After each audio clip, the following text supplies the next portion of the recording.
Nyt ollaan Atlantikan vesipuiston sisällä, eli tämähän nyt on tossa 500 metriä Eurocampista.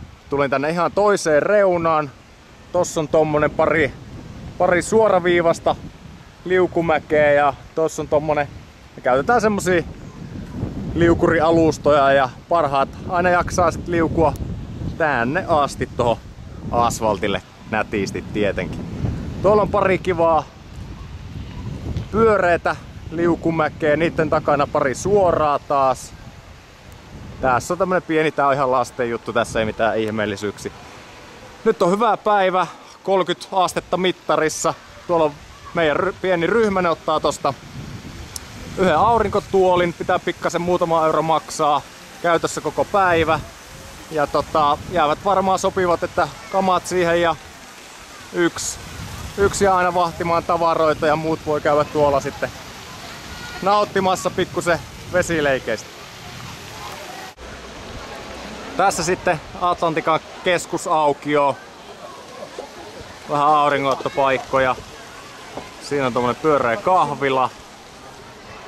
Ja tuolla toisella puolella on noin pyöreät liukumäet, aika komeet tommoset. Siellä hirveellä jää sitten uimarenkaat. Tää on tämmönen pitkä.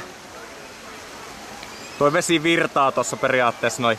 Liukuu käytännössä automaattisesti. Ympäritään lähtevät tonne eteenpäin. Ihmiset tulee tohon ja liukuu.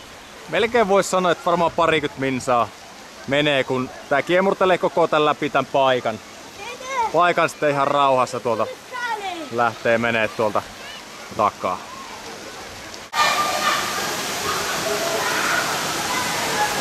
Täällä sitten aivan toisessa päässä, tuloaulan päässä, niin tää kiertää tää rengasvetirata puolen välin tuolta noin tossa huimaa vauhtia eteenpäin ja sieltä ympyrä tai tuolta sisältä tonne noin ja ei kun toiseen suuntaan sitten.